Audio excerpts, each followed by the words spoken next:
sequel titles tend to carry a stigma, and that certainly wasn't the case with our team. You know, when we came to make this game in the summer and sat down in a room and said, all right, we just made the best MMA game ever made, now let's kill that game. How do we absolutely erase all memory of that game? We did so many things that we didn't necessarily have to do. We did them because we wanted to. I mean, visually speaking, the game just looks better. It's playing faster, and that's not because we just sped up all the animations. I mean, we literally went down to a system level, examined the physics reactions, the animated reactions, you know, basically made the game just more fluid.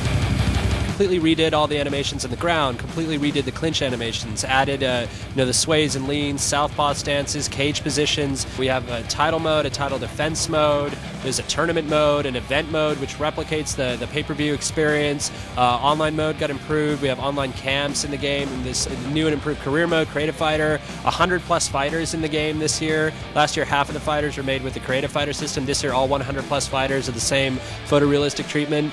It's just such a big leap. You know, the UFC always jokes that we didn't make 2010, we made 2011 and just kind of cheated and put it back in the 2010 game. Time bar.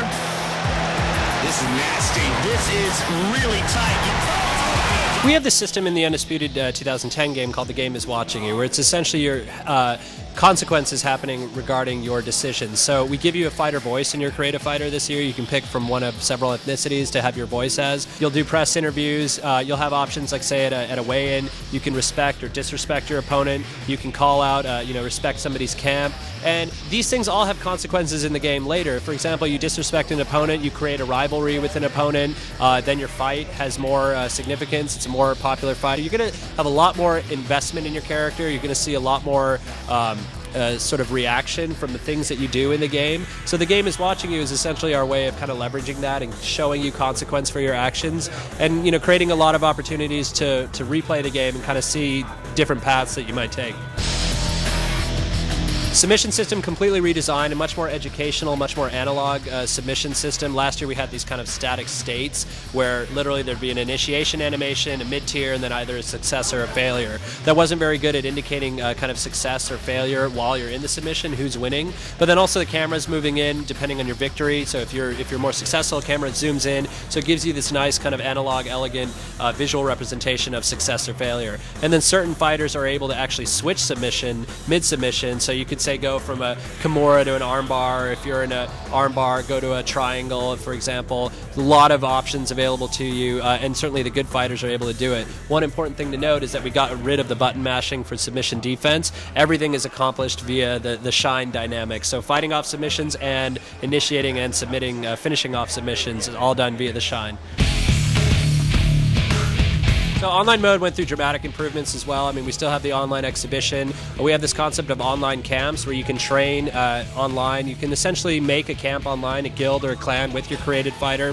We incentivize you to kind of go through these online camps with rewards tied to the career mode system. So midway through a career mode, you can go train in an online camp, your online camp. You'll be able to get certain rewards that you can apply to your fighter, and then go out and wreak havoc on the internet, PSN, and Xbox Live communities. Kimbo Slice is a huge internet sensation, and certainly, you know, I would say the average person probably knows more about Kimbo than you know, some of the more famous UFC stars. You know, however you look at that, it's still a fact that Kimbo, people know who Kimbo Slice is. Kimbo worked his way, you know, on The Ultimate Fighter. You know, I think impressed a lot of people with his perseverance and his attitude that, you know, kind of gave him you know, more of a personality than what people had kind of gleaned from various you know, internet videos. And, you know, he's a welcome addition to the game. I would say my favorite new thing is just the gameplay. I mean, just playing it, watching it, looking at how the fighters move, how they fight, the reactions that you see. I mean, the visceral experience that you get from the new game is without question light years ahead of the 2009 product. I mean, just even watching old footage, I can't believe how far we've come in just a year. So for me, I mean, definitely just the visual experience and the impact that you literally can't help but feel when you're watching it. To me, that's the greatest thing. UFC Undisputed 2010 will be available May 25th, 2010 on the 360 and PS3, with the PSP coming out later in the fall.